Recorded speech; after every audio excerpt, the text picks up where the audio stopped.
ఓం మహాగణపతే నమః, ఓం సరస్వత్యై నమః, ఓం హయగ్రీవాయ నమః, ఓం మహామృత్యుంజయాయ నమః. ప్రియమైన ఆప్త బంధువులారా, మీ అందరికీ ఏది విన్న తర్వాత మరి ఏది వినాల్సిన అవసరమే రాదో అటువంటి భగవద్గీత అనే జ్ఞాన యజ్ఞము 32వ భాగానికి స్వాగతం, సుస్వాగతం.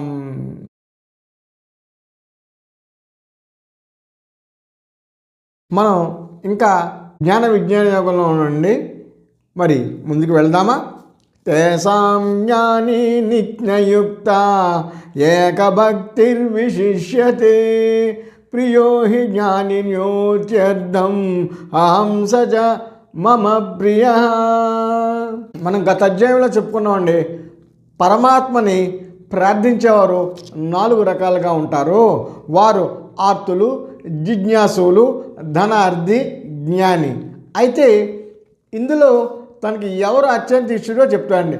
జ్ఞాని అనే ఆయన నిరంతరం తననే ధ్యానిస్తూ తననే అనురక్తి ఉంటాడు కాబట్టి అతనికి నేను ఇష్టము, అతనంటే కూడా నాకు అంతే ఇష్టము.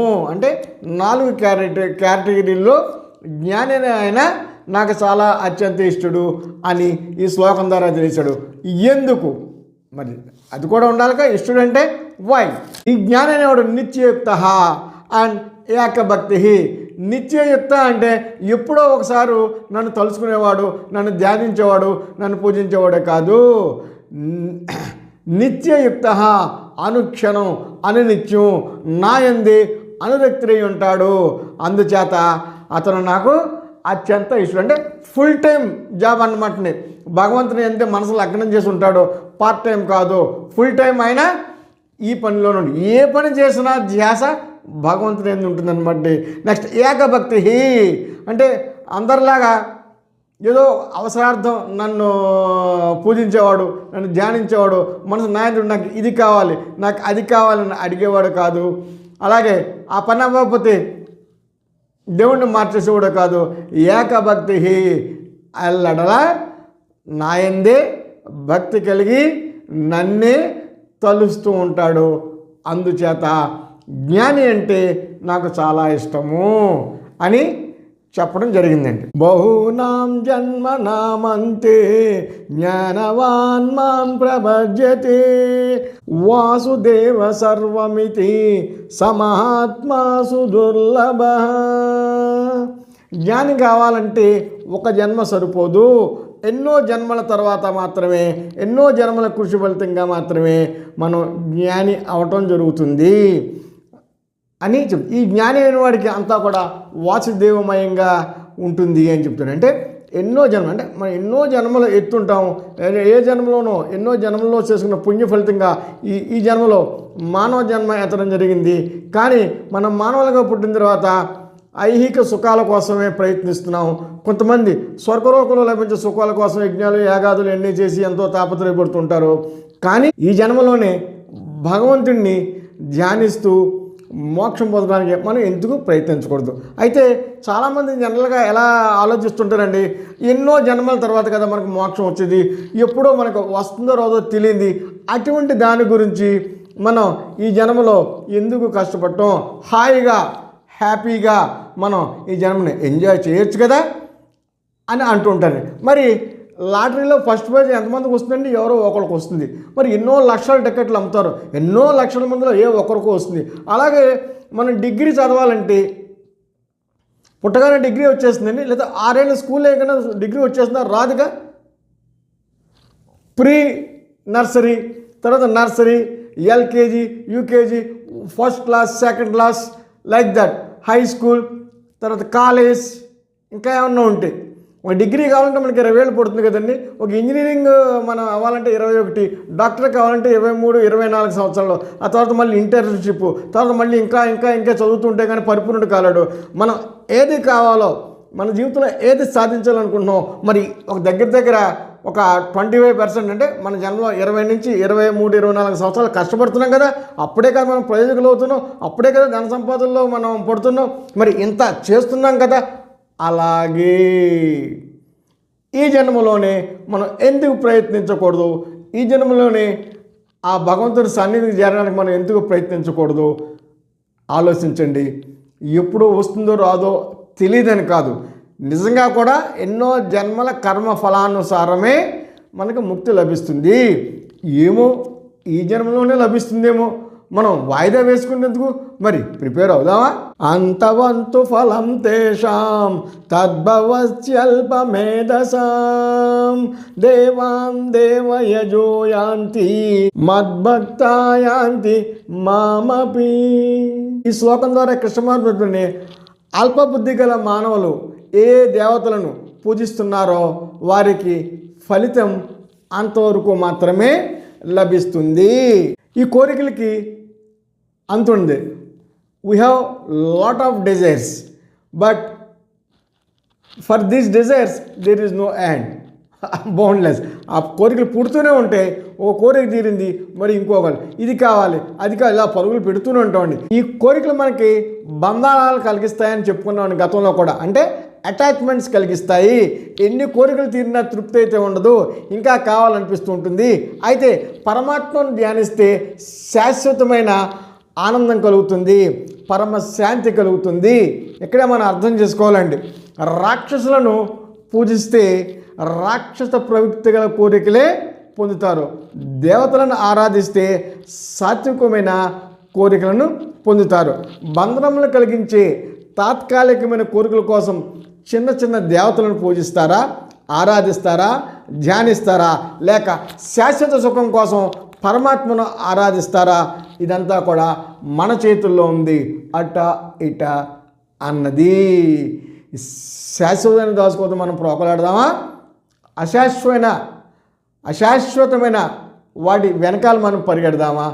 ఆలోచించుకో మిత్రమా. నాహం ప్రకాశ సర్వస్య యోగమాయ సమావృత మూఢోయం నాభిజానాతి లోకో మామజమవ్యయం. చాలామంది అంటూ ఉంటారండి, పరమాత్మ అంతటా ఉన్నాడు కదా, మరి మాకు కనిపించినటి. ఆనాడు హిరణ్యకశిపుడి నుంచి ఈనాటి వరకు చాలామంది మానవులు వేసే ప్రశ్నే ఇది. భగవంతుడు అంతా ఉంటే మరి మాకెందుకు కనిపించట్లేదు అని సాధారణమైన ప్రశ్న అండి. ఇక్కడ ఆ ప్రశ్నకి సమాధానం చెప్తాడండి శ్రీకృష్ణ పరమాత్ముడు. మానవులందరినీ యోగమాయ ఆవహించి ఉంటుంది. ఈ మాయ ఆవహించడం వల్ల మనం నిజాన్ని తెలుసుకోలేకపోతున్నాము. అంటే ఈ యోగమాయ అంటే ఏమిటండి? సత్వ రజస్ తమో గుణములు ఆవరించున్నాయి. వీటి కలయిక నుండి మాయ ఉద్భవించింది. మాయ అంటే ఉన్నది లేనట్టుగాను, లేనిది ఉన్నట్టుగాను మనం భ్రమ చెందుతుంటాము. ఆ ఎడమావులంక మనం పరిగెడుతూ ఉంటాము, నిజాన్ని తెలుసుకోలేకపోతుంటాము. ఇదే మాయ. ఈ మాయ నుంచి బయటపడి నిజం తెలుసుకోవడం చాలా కష్టము. అందుకే చాలామంది నన్ను తెలుసుకోలేకపోతున్నారు. ఎందుకు తెలుసుకోండి? వారికి నాకు మధ్య ఈ ఒక అడ్డుగోడగా ఈ మాయ ఉంది. ఈ మాయను ఛేదించడం అంత సామాన్య విషయం కాదు. ఈ మాయను ఛేదించిన వారికి మాత్రమే నేను లభిస్తాను అని చెప్తాడనమాట అండి. అంటే ఈ మాయ కూడా మనం గత శ్లోకాల్లో చెప్పుకున్నాం. ఈ మాయ అనేటిది సృష్టింపబడింది, దాని సృష్టికర్తను నేనే. కానీ అందులో అంటే ఒక మాయ అనగానే ఈ సత్వ రజస్ తమో గుణములు సృష్టించిన వాడిని నేనే, కానీ అందులో నేను లేను అని ఆల్రెడీ మనకి చెప్పడం జరిగిందండి. అయితే వీటి నుంచి బయటికి రావడానికి మార్గం ఉందంటే ఉంది. దానికి కావాల్సిన భక్తి, జ్ఞానం, వైరాగ్యము, విచారణ, అఖండమైన సాధన. అప్పుడే మనకి పరమాత్మ సాక్షాత్కారం లభిస్తుంది. అందుకని ఇక్కడ ఒక పదం వాడండి. ఏమనంటే అహం సర్వస్య ప్రకాశన. అహం అంటే నేను, సర్వస్య అందరికీ, ప్రకాశన కనపడను. అర్థమైందండి మీకు? అందరికీ నేను కనపడను. అలాగే సామాన్య వాళ్ళు అందరూ కూడా ఇప్పుడే కాదు, ఆ రోజుల్లో కూడా శ్రీకృష్ణుని కూడా మాకు మళ్ళీనే జన్మించాడు, మాతో పాటే పెరిగాడు, మాతోటే ఒకటి ఉన్నాడు. ఆయన కూడా ఒక వ్యక్తిగానే చూశారు చాలామంది. Except a few people, those who realise that Krishna is nothing but పరమాత్మ.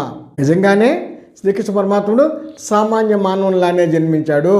అందరితో పాటే కష్టాలు పడుతూ పెరిగాడు. గోవుల్ని పాలించేవాడు. ఎన్నో యుద్ధాలు చేశాడని తన ప్రజలను రక్షించుకోవడానికి. చివరికి తన ప్రజలందరినీ కూడా ద్వారకకి తరలించాల్సి వచ్చింది యుద్ధాల భయం నుంచి. అలాగే ఈ కష్ట నష్టాలు కొడుతూ ఫైనల్గా కురుక్షేత్ర సంగ్రామం జరిగేటప్పుడు అర్జునుడికి రథసారథిగా ఉండటానికి కూడా ఒప్పుకున్నాడు. రథాన్ని శుభ్రపరిచేవాడు, గుర్రాలకి దాణా పెట్టేవాడు, నీళ్ళు ఇచ్చేవాడు, అవన్నీ క్లీన్ చేసేవాడు. సామాన్య మానవుడిలాగా. అర్థమైందండి? కానీ మనం చేస్తా మన ఇంట్లో మనం పని చేసుకుంటే మనకు చాలా బద్ధకం. మన వెహికల్స్ అయ్యి మనం శుభ్రపరచుకుని మనకు బద్ధకం, ఇంకోటి మనం చేయించుకుంటూ ఉంటాం. కానీ కృష్ణుడు అలా చేయలేదు. అలాగే కురుక్షేత్ర యుద్ధం సమయం ప్రారంభమయ్యే ఆ సందర్భంలో అర్జునుడు అస్త్ర సన్యాసం చేసి నేను యుద్ధం చేయలేనంటే కార్యోముఖుడై అర్జునుడికి భగవద్గీత జ్ఞానాన్నంతా బోధించి అతన్ని యుద్ధానికి సమాయత్తం చేస్తాడు. అక్కడే ఈ విషయాలన్నీ చెబుతూ నేను అందరికీ లభించేవాడిని కాదు, ఎందుకంటే మాయచే కప్పబడి ఉన్నారు. దేవాలయంలో మూడు ప్రాకారాలు ఉంటాయండి. మూడు ప్రాకారాలు దాటి వెళ్తే మనకు భగవంతుడు దర్శనమిస్తాడు. అలాగే ఆకాశం మబ్బులతో నింటే సూర్య భగవాన్ కనపడతారండి? లేదు, మబ్బులు తొలగిన తర్వాత మళ్ళీ కనపడతారు. అలాగే ఈ మానవులు నన్ను తెలుసుకోవడానికి ప్రయత్నించటం లేదు. మాం అజం అవ్యయం అంటే నేను కూడా అందరూ మానవులాగా ఉంటాను. నేను చావు పుట్టుకలకు అతీతుని వాళ్ళు తెలుసుకోలేకపోతున్నారు.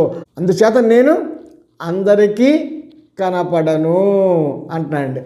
సాధిభూతాది దైవం మాం సాధి యజ్ఞం చ ఏ విదుః ప్రయాణ కాలేపి చ మాం తే విదుర్యక్త చేతసః. ఆదిభూతము, ఆదిదైవము, ఆది యజ్ఞము అన్నీ నేనే అని ఎవరు తెలుసుకుంటారో అటువంటి వారు అంత్యకాలమున అంటే ప్రయాణ కాలేపిచ అంటే చనిపోయే ముందు నిశ్చలమైన యుక్తమైన మనసుతో నన్నే తెలుసుకోగలరు. ఇక్కడ చాలా సూక్ష్మాలు ఇమిడి ఉన్నాయండి. అంటే ఆదిభూతము, ఆదిదైవము, ఆది యజ్ఞము అన్నీ నేనే ఎవరు తెలుసుకున్నారో ప్రయాణ కాలేపిచ చనిపోయే ముందు తప్పకుండా నన్నే స్మరిస్తారు. అంటే ఇక్కడ మనం డీప్గా అర్థం చేసుకున్నది ఈ మూడింటి గురించి తెలుసుకున్న సాధకులు అవసాన దశలో తప్పకుండా నన్ను స్మరిస్తారు. ఈ చనిపోయే ముందు సడన్గా భగవంతుని గురించి నామస్మరణ చేయాలి, ఆయన్ని మన స్మృతిలో పెట్టుకోవాలని ఎవరు అనుకోరండి. ఎందుకంటే ఆ టైం అటువంటిది. ఒక సాధన చేసుంటే తప్ప అటువంటి జ్ఞాపకం రాదు.